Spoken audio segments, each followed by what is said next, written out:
Yo les gars, c'est Mathis Football, on se retrouve aujourd'hui pour une toute nouvelle vidéo, le 87e Actuem de la chaîne YouTube. Comme d'habitude, j'espère que vous allez kiffer. En tout cas les gars, je ne vais pas blablater plus longtemps. Le petit like, l'abonnement, le commentaire, le partage, ça fait toujours extrêmement plaisir. C'est très rapide pour vous, ça soutient la chaîne gratuitement et ça me fait extrêmement plaisir. Et on va donc sans plus tarder partir pour cette petite Actuem, donc qui date du coup du 31 octobre les gars, on remonte un peu loin. Mais bon, j'ai pris les petites choses intéressantes sur lesquelles il faudra parler et je vais parler aujourd'hui. Donc on commence tout d'abord avec Geronimo Rulli et Pierre-Emile Højbjerg qui sont les deux joueurs de l'OM nommés pour le titre olympien du mois d'octobre. Rulli qui fait un début de saison tout simplement incroyable avec l'OM. Franchement, quand on passe d'un Paolo Lopez à un Geronimo Rulli, waouh, le gap est impressionnant, mais genre réellement que ça soit dans les sorties, sa vision du jeu aussi qui est très très forte. Balle au pied, c'est simple, c'est efficace. Sur sa ligne, c'est bon. Non, franchement, il coche vraiment toutes les cases et c'est peut-être l'un des meilleurs gardiens de Ligue 1 à l'heure actuelle. Peut-être aux côtés de Lucas Chevalier. Pour moi, Donnarumma est quand même un cran en dessous. Mais franchement, ouais. Franchement, pas mal. Et puis Højbjerg, hein. Franchement, une recrue qui est arrivée de nulle part à l'OM et qui continue de nous impressionner par son talent juste indescriptible. Franchement, il gère le tempo d'un match, mais d'une façon incroyable. Retour défensif, projection, il sait tout faire. Franchement, il sait vraiment tout faire ce joueur et c'est très impressionnant de le voir faire ça à l'OM. Je vous laisse m'écrire en commentaire qui mérite ce trophée parce que franchement, entre les deux, ça se tape vraiment. En plus de Chancel Mbemba et Jean-Pierre Papin, Ali Zarak serait également en conflit avec d'autres éléments à l'OM, qu'ils soient joueurs ou encadrants. Donc ça les mecs, on en reviendra sur le cas Ali Zarak et Jean-Pierre Papin, parce que ça s'est décanté lundi, Pablo Longoria qui avait convoqué les deux, et donc ça s'est décanté. Donc on va en parler un peu plus haut les gars dans la vidéo. Pareil, cette news les gars, Jean-Pierre Papin a pris la décision de quitter l'OM. Calmez-vous les mecs, Jean-Pierre Papin ne quittera pas l'OM. Ça a été parlé avec Longoria, ils se sont mis d'accord, donc tranquille les gars, Papin reste à l'OM. Jean-Pierre Papin, entraîneur de la réserve de l'OM, s'exprime sur sa situation tendue au club. Moi j'ai un problème avec une certaine personne, Ali Zarak, responsable du groupe Pro 2.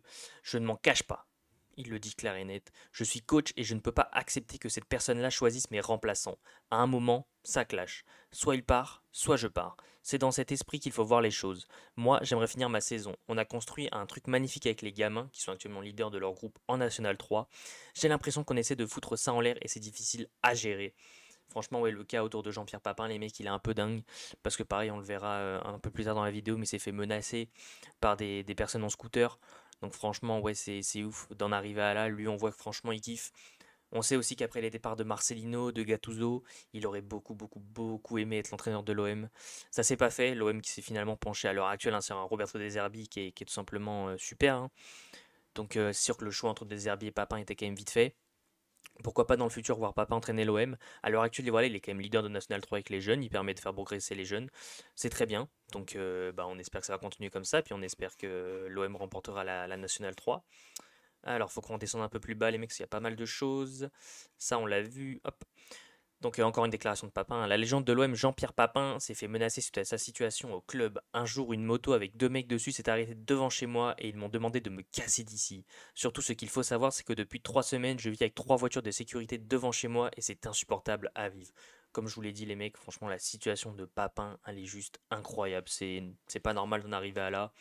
Surtout de lui demander de se casser alors que tout se passe bien, puis même dans le pire des cas, si ça se passerait mal, on parle de quelqu'un qui entraîne les jeunes, là, qui est juste leader en plus de national, donc franchement tout se passe dans le meilleur des cas. Et puis de toute façon, il n'entraîne pas les pros, je veux dire, c'est les jeunes. Je comprends pas pourquoi on en arrive jusque-là. Il fait super bien jouer les jeunes. Franchement, que ce soit les Abdallah, Bakola, Sternal, Lafont. Franchement, il les fait super bien jouer. Donc je comprends pas cet acharnement sur Jean-Pierre Papin, mais bon, on espère que ça ira mieux dans les prochains jours. Donc on redescend un peu les mecs, tac tac. Hugo Magnetti sur son avenir. L'OM, depuis tout petit, j'ai été un fan de l'OM. Je ne m'interdis rien, je ferme les portes à rien du tout. Bon, on sait qu'à l'heure actuelle, Magnetti, est-ce qu'il a sa place à l'OM? Je sais pas, il réalise un très bon début de saison, buteur en Ligue des Champions, très bon milieu du stade brestois. Après, est-ce que pour l'OM ce serait pas un peu juste? Je ne sais pas, ça l'avenir nous le dira. Mais comme il le dit, aucune porte est fermée pour lui. Si l'OM toque à la porte, je pense qu'il aura grandement envie de venir. Et pourquoi pas, voilà, on sait qu'à chaque fois qu'on récupère des mecs qui aiment jouer pour l'OM, ça fait quand même plaisir. Bon, certains, ça se passe moins bien que d'autres. Hein. Quelqu'un comme Gigot, il adorait le club, ça s'est pas forcément passé par la meilleure des façons. Mais à l'heure actuelle, dans tous les cas, il s'éclate à Brest. Et puis, bon, on lui souhaite le meilleur. Roberto De Zerbi sur sa relation avec Jean-Pierre Papin, entraîneur de la réserve de l'OM. Avant toute chose, je tiens à clarifier un point concernant Jean-Pierre Papin. Tout ce qui a été dit est faux. J'ai toujours eu de très bons rapports avec lui, c'est quelqu'un que je respecte. Je suis tombé des nues lorsque j'ai vu ses articles, je trouve ça très irrespectueux. Je n'ai rien fait pour me retrouver au milieu des polémiques comme cela, j'aimerais qu'on me laisse tranquille, je demande du respect. Voilà, De Zerbi qui a mis les choses au clair, qui lui demande juste le respect. Je pense qu'il a déjà assez sur sa saison à s'occuper. Si en plus il y a des polémiques et des choses un peu nulles qui viennent déranger tout ça, ça serait un peu inutile, voilà, ça serait un peu mettre le feu aux poudres comme on dit pour rien. Voilà, lui il fait son travail en tant que coach principal et c'est très bien ainsi les mecs. On va pas aller chercher des problèmes là où il n'y en a pas, ça finit toujours mal quand de toute façon du côté de l'OM il y a des problèmes. Alors, encore une fois un peu plus bas. Il y a beaucoup de déclarations, les gars, aujourd'hui, donc je suis beaucoup obligé de les mettre en grand à côté. Déclaration de Roberto De Zerbi, travailler à l'OM, c'est un privilège et ça ne doit pas mettre une pression supplémentaire. On voudrait mieux faire, on voudrait plus de points, mais ce n'est pas catastrophique. On a fait un bon championnat, même si ce n'est pas le cas à chaque match. Il a raison. Bon, l'OM est l'une des équipes en Europe qui surnage le plus, qui obtient plus de points que ce qu'il devrait avoir. Donc voilà, ça pose quand même des doutes. Mais le jeu n'est pas non plus catastrophique. On n'est pas très bon, mais on est crucial quand même. Voilà, on a été capable d'aller prendre des 3 points à Nantes. Il y a cette déroute face au Paris Saint-Germain qui est compliquée. Ce match, pareil, perdu à Strasbourg, mais c'est des matchs où on est vraiment mauvais quand on perd. Les matchs où on se montre quand même un peu au niveau, on est quand même capable de les gagner. Même si on a eu des matchs nuls, voilà, un peu bêtes, hein. Match nul contre Angers qui est dernier de Ligue 1, bon, qui depuis se relève bien, qui a battu Monaco, hein. Match nul face à Reims. Mais voilà, on est capable d'aller accrocher des victoires, notamment celle à Lyon qui a été importante, celle à Nantes là qui est importante aussi. Voilà, un OM capable de se relever, un OM qui va falloir se mettre au niveau si on veut vraiment espérer jouer le podium, même si à l'heure actuelle on est deuxième, même en étant pas forcément que sur des victoires. L'OM est deuxième de Ligue 1. Donc franchement, tout se passe dans le meilleur des mondes pour l'instant, même si on espère un peu plus au niveau du jeu. Alors, cette fois-ci, on est avec une déclaration de Antoine Comboiré sur l'OM. Marseille, ça reste une grande équipe qui nous est supérieure. Ils sont troisième du championnat, la déclaration était avant le match, les gars. Ils sont toujours là et la gifle qu'ils viennent de prendre, ils vont vouloir réagir vite. Ce n'est pas le Marseille des années précédentes. Cette année, voilà, ils ont recruté du lourd et puis De Zerbi, quoi. C'est quand même un entraîneur qui a une grosse cote. Ils ont de grands joueurs, mais après nous, faut croire qu'on aime affronter ce genre d'adversaire, j'espère en tout cas. Bon, spoiler, les mecs, vous le savez de toute façon si vous suivez l'OM. Nantes a perdu face à l'OM et l'OM a pris les 3 points à la Beaujoire. Mais voilà, même Comboiré le dit, je veux dire, l'OM est donc à l'heure actuelle, du coup, deuxième, ils étaient troisième avant ce match-là. On a été chercher De Zerbi, je pense qu'on se rend pas compte, les mecs, de là où on revient en fait. Cette année, on a quand même du De Zerbi en tant qu'entraîneur. C'est l'un des entraîneurs les mieux cotés en Europe à l'heure actuelle. On a été chercher des mecs comme Greenwood, Højbjerg, Rouli, Rabiot. Et j'en passe, j'en passe, j'en passe. Franchement, les mecs, que demander de plus? Que demander de plus? Quand on voit de là où on revient, franchement, se plaindre sur cet OM là, c'est quand même dur. C'est vraiment quand même dur et même Camboire le reconnaît que l'OM c'est très fort cette saison. Donc ça c'était le 2 novembre, le mec a un joyeux anniversaire à Lilian Brassier qui fête aujourd'hui ses 25 ans. Il est encore jeune quand même les gars Brassier, il fait un début de saison pas bon du tout. On espère que ça va aller mieux avec le temps, moi je lui fais quand même assez confiance même si ses prestations sont pas bonnes du tout. J'en attends encore beaucoup beaucoup plus de lui comme beaucoup de cas de la défense. Peut-être celui qui m'a le plus convaincu en défense finalement à l'heure actuelle, c'est celui sur lequel j'en attendais le moins, c'est Derek Cornelius. C'est celui sur lequel j'en attendais le moins et pourtant c'est lui qui montre les meilleures choses. Donc à voir par la suite. Pablo Longoria a reçu dans son bureau Ali Zarak et Jean-Pierre Papin et une décision devrait être prise ce lundi. Donc comme je vous l'ai dit les gars, la décision a été prise. Je vous la lirai juste un peu plus haut. Franck McCourt sera présent vendredi à Marseille pour assister à OM Auxerre. Ça fait plaisir, voilà, on peut dire ce qu'on veut. Franchement, on avait des doutes un peu sur son implication au sein du club. Finalement, franchement, son implication, elle est là. L'échec qu'il a aligné cet été, il n'y a rien à dire. Et puis, bon, par contre, c'est le chat noir, vraiment. Dès qu'il vient à l'OM, on perd. On espère quand même qu'on battra Auxerre qui ressort d'un très très bon match face à Rennes, où ils ont gagné 4-0, même si on sait que Rennes est en manque d'idées dernièrement. Mais voilà, ça fait plaisir de voir le président s'intéresser à l'OM. L'OM n'a perdu aucun de ses 8 derniers matchs contre Nantes en Ligue 1, 6 victoires, 2 nuls. Et donc maintenant, c'est 9 derniers matchs, 7 victoires, 2 nuls. Voilà, c'était la petite stat, les gars. D'après l'équipe, Roberto De Zerbi a montré à Mason Greenwood des montages de matchs de Vinicius Junior pour souligner l'implication défensive d'une grande star à son poste. Parce que oui les gars, Vinicius, c'est très certainement à l'heure actuelle le meilleur joueur du monde, même s'il n'a pas pris son ballon d'or. Ça n'empêche que c'est certainement l'un des meilleurs joueurs, en tout cas offensivement, à l'heure actuelle. Mais c'est pas un joueur qui juste se contente d'attaquer. On l'a vu que de toute façon ça fonctionne pas, hein. Mbappé il se contente juste d'attaquer et pourtant c'est pas le meilleur joueur du monde. Voilà, un grand joueur doit vraiment se bouger, doit faire le retour défensif, doit jouer pour l'équipe tout simplement. N'importe quel grand joueur a joué pour l'équipe. Il y a peut-être des petites exceptions. Un gars comme Messi faisait pas les retours défensifs, mais c'est un gars qui faisait tellement de différence devant que tu pouvais pas lui demander ça. Un gars comme Ronaldo, pareil, à son apogée. Je vous parle pas, voilà, de dernièrement, mais même dernièrement, il continue de stater énormément, mais même à son apogée, c'est pas un mec qui faisait les retours défensifs, mais devant, il était clinique, mais fois 100. Mais voilà, Greenwood, de toute façon, on l'a vu au Paris Saint-Germain qui avait encore quelques petites lacunes. On espère que ça va être corrigé avec le temps.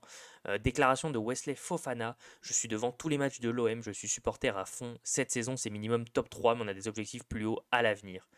On a des objectifs plus hauts. Il se met dedans. Non mais voilà, grand fan de l'OM, Wesley Fofana. On sait qu'il a été contacté par Benassia cet été. C'est pas qu'il a pas voulu venir, je pense que voilà, il veut quand même accomplir un certain devoir à Chelsea. Il a très souvent été blessé. Il a très souvent pas pu enchaîner avec Chelsea, il a pas montré grand chose. Cette saison, il est enfin titulaire et il fait enfin de bons matchs. Donc c'est normal qu'il ait voulu quand même prouver à Chelsea. Mais pourquoi pas, voilà, on sait que dans le futur, c'est quelqu'un qui veut jouer à l'OM, donc pourquoi pas se positionner sur lui dans le futur. Je suis sûr qu'il dira oui à 100%. Ça, c'était le parquage Les Mecs à Nantes, Marseillais. Ce parquage vous est offert par les autorités, la banderole déployée à la Beaujoire en lien avec l'interdiction de déplacement des supporters marseillais. Parce que oui, l'année dernière, les Marseillais avaient fait le déplacement à 1000 du côté du FC Nantes. Ça s'était bien passé, il n'y avait pas eu de soucis, franchement, tout était nickel. Mais là, on ne sait pas pourquoi, voilà, les autorités ont décidé de ne pas ouvrir ce parquage. Même si, attention, les Marseillais étaient présents dans tout le stade, ça lâchait des gros aux armes. Les joueurs, je vois rarement ça, hein, peut-être ça arrive souvent, mais je vois rarement quand même quasi la totalité des joueurs qui vont donner leur maillot aux supporters alors qu'on est au FC Nantes à la Beaujoire. J'ai trouvé ça dingue sur le coup. Mais voilà, de toute façon, les supporters marseillais sont présents dans tous les stades. Déclaration de Roberto De Zerbi, donc, qui est revenu sur le classique perdu au Vélodrome. Je m'adresse aux gens de Marseille. Cette équipe est composée de gens bien qui ont souffert de la défaite et ça m'attriste quand les gens quittent le stade à la mi-temps. N'oublions pas que cet OM est né il y a 3 mois. Il a tout dit.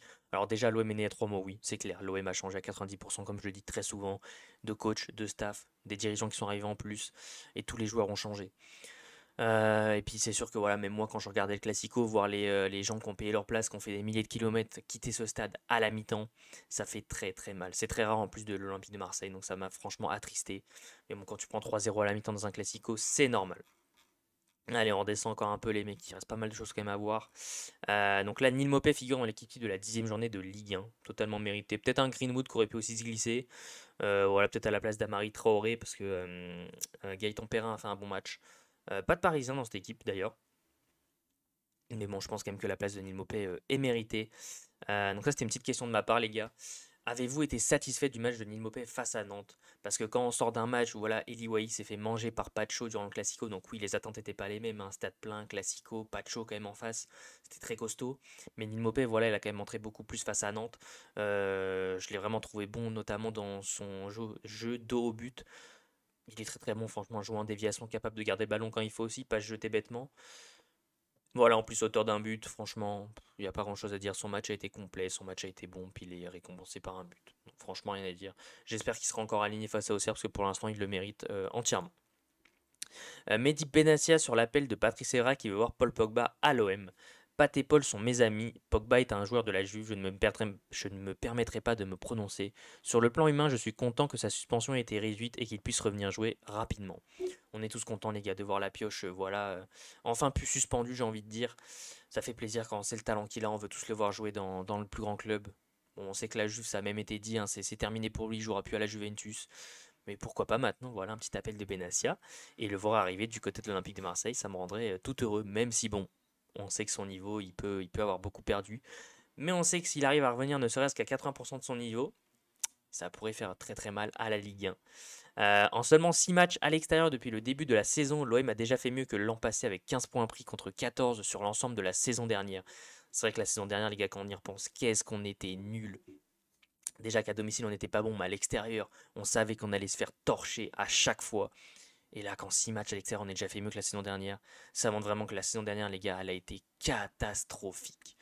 L'OM a décidé de conserver Jean-Pierre Papin en tant qu'entraîneur de la réserve. Ali Zarak reste au club, mais ne fera plus le lien entre le groupe pro et la Pro 2. Donc ça, je vous l'ai dit, les mecs, ça me fait quand même extrêmement plaisir de voir Jean-Pierre Papin rester à l'OM. Surtout que voilà, il est leader de son championnat, donc tout se passe bien pour lui. Il fait progresser les jeunes. C'est une ancienne légende de l'OM aussi, donc ça fait plaisir de voir des mecs comme lui, notamment même Ravanelli. Voilà, j'étais quand même très très content qu'il reste au club, ça fait plaisir. Donc ça, c'était hier, les mecs. Un joyeux anniversaire à Abedi Pelé et Jean-Pierre Papin qui fêtent respectivement leurs 60 et 61 ans. On leur souhaite un bon anniversaire à eux. Adrien Rabiot devrait être appelé ce jeudi par Didier Deschamps en équipe de France. Bon, il mérite, hein. On sait que de toute façon, il devait déjà être appelé là dernièrement, mais l'OM avait demandé à ce qu'il reste au club pour se remettre un peu en forme, hein, parce que vu qu'il n'avait pas de club au début de saison, il n'était pas encore bien en forme. Mais là, je pense qu'il y a de grandes chances qu'il soit sélectionné. Satisfait du niveau affiché par Rabiot pour l'instant. Donc j'ai posé cette question parce que on nous a vendu Rabiot comme un milieu de classe mondiale, ce qui est totalement le cas. Attention, je ne dis pas le contraire. Même si pour l'instant on le sent quand même toujours en manque de rythme. Il arrive à aligner les 90 minutes, ça déjà c'est pas mal, ça fait plaisir. Mais pour moi j'en attends encore un petit cran, un peu plus. Franchement même beaucoup plus. Parce que Rabiot, c'est un super joueur. Que ce soit à Paris, que ce soit à la Juve, que ce soit en équipe de France, c'est un très très bon joueur. On ressent pas ce Rabiot-là pour l'instant, ce qui est tout à fait normal, hein. Il est encore en manque de rythme, je pense. Donc j'en attends encore un peu plus sur la suite de la saison, mais je m'inquiète pas trop sur ce niveau-là. Amin Harit doit-il quitter Marseille cet hiver? Voilà, on sait qu'Amin Harit, il n'est pas forcément plus que ça désiré à l'OM. Est-ce que selon vous, ça serait une bonne idée de le vendre dès cet hiver? Une petite offre qui arrive sur la table, 5-10 millions. Est-ce que l'OM le lâchera? Notamment, voilà, on sait qu'il y a du Koné, bon, on en attend encore beaucoup plus de Koné. Greenwood qui peut être replacé en le 10 aussi. Peut-être un Pogba s'il arrive au club. Donc n'hésitez pas à me dire en commentaire si pour vous, Harit doit quitter l'OM cet hiver. Marc Bollangier sera l'arbitre de la rencontre entre l'OM et Auxerre ce vendredi. On espère pas de douille.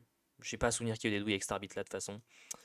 Neil Maupay est déjà plus qu'un joker aux yeux de Roberto De Zerbi qui adore sa mentalité. Le technicien italien garde tout de même un discours positif envers Eli Wahi, mais Neil Maupay postule de nouveau à une place de titulaire pour la réception d'Auxerre. C'est normal, il nous a sorti une très belle prestation face à Nantes, donc il mérite totalement d'enchaîner. Hein, voilà. Wahi qui de toute façon n'est pas bon depuis le début de saison. Attention, quand on repense à Aubameyang, il était aussi mauvais en début de saison, donc je m'en fais pas pour lui. En plus, voilà, De Zerbi l'enterre pas. Il faut pas l'enterrer, il faut rester positif. Mais pourquoi pas voilà, échanger un peu les rôles, hein, mettre Neil Maupay en pointe en tant que titulaire et faire rentrer Eli Wahi quand ça se passe bien, même quand ça se passe mal, parce que Neil Maupay, pour l'instant, à l'heure actuelle où je vous parle, mérite totalement d'être titulaire et d'enchaîner son deuxième match. Geronimo Rulli et Leonardo Balerdi sont convoqués en sélection d'Argentine. Donc, Rulli, c'est totalement mérité. Et Balerdi, pareil. Bon, même si son début de saison est pas incroyable. L'OM suivrait le latéral droit de Fenerbahçe, Bright Osayi Samuel. Je connais pas du tout les mecs, hein. 26 ans qui arrive en fin de contrat à l'issue de la saison. On sait que l'OM de toute façon a besoin d'un latéral droit parce que dans mes souvenirs, on n'a que Murillo à l'heure actuelle. On n'a que Murillo. Donc je pense que l'OM aura besoin de toute façon dans le futur d'un autre latéral droit. Ah non, on a Paul Lirola, les mecs, autant pour moi. On a Paul Lirola et Murillo. Bon, ça fait pas rêver. Mais voilà, je le connais pas du tout, donc je vais pas forcément me prononcer dessus. N'hésitez pas à me dire en commentaire si vous le connaissez et si c'est un bon défenseur droit. L'équipe gagnante du jour, donc ça c'était hier les mecs. Donc on peut voir hein, Delange, Murillo, Abdallah, non Bakola il est là, Niakosi, Daou si je dis pas n'importe quoi, Ulises Garcia, beaucoup de jeunes joueurs. Donc ça c'était par contre ce matin l'entraînement du jour, hein, on peut voir Jonathan Rowe, Rabiot, Greenwood, Mbemba les mecs, Mbemba quand on en parle, je pourrais limite consacrer une vidéo à lui parce que franchement le gâchis qu'on est en train de faire avec Mbemba, ça me fait mal au cœur. Roberto De Zerbi veut qu'Adrien Rabiot évolue relayeur droit car il adore que ses milieux jouent faux pied pour combiner vers l'axe et laisser les couloirs aux excentrés. Dans ce registre, le Duc garde son élégance mais perd en percussion. Si sa prestation a été solide à Nantes sans être ébouriffante, l'OM est persuadé que le meilleur reste à venir. Ça, moi-même les gars, je vous l'ai dit, même si Rabiot à l'heure actuelle est quand même bon, on en attend encore un cran plus haut parce qu'on sait qu'il est capable de beaucoup, beaucoup, beaucoup mieux. Et enfin les gars, pour terminer cette actuelle, Mason Greenwood figure dans le 11 type fan de la 10e journée de Ligue 1. Il est voilà accompagné de Gaëtan Perrin en pointe, beaucoup de Parisiens, Barcola, Vitinha, Neves, Lesmelou, franchement qui est un super milieu de terrain, Joubal en défense centrale, mais bon voilà, surtout notre petit Greenwood, notre petit protégé, qui a fait une super prestation face au FC Nantes. En tout cas les mecs, c'est tout pour moi, c'est la fin de cette vidéo, j'espère que vous êtes restés jusqu'au bout. Ça fait plaisir les gars, donc je compte sur vous. Le petit like pour le référencement, ça me fait toujours extrêmement plaisir. N'hésitez pas voilà, à vous abonner en activant la cloche des notifications pour ne rien louper sur la chaîne YouTube, à commenter en donnant vos avis sur cette actu OM. Voilà ce qui vous a plu, déplu, les petites questions que j'ai pu vous glisser aussi entre quelques infos. Je vous invite à m'écrire tout ça en commentaire.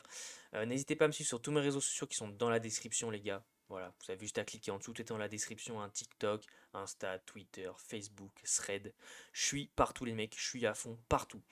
Voilà, comme d'habitude, on continue de supporter le plus grand club de France, l'Olympique de Marseille, avec la petite étoile. C'était Mathis Football. Merci à ceux qui sont restés jusqu'à la fin.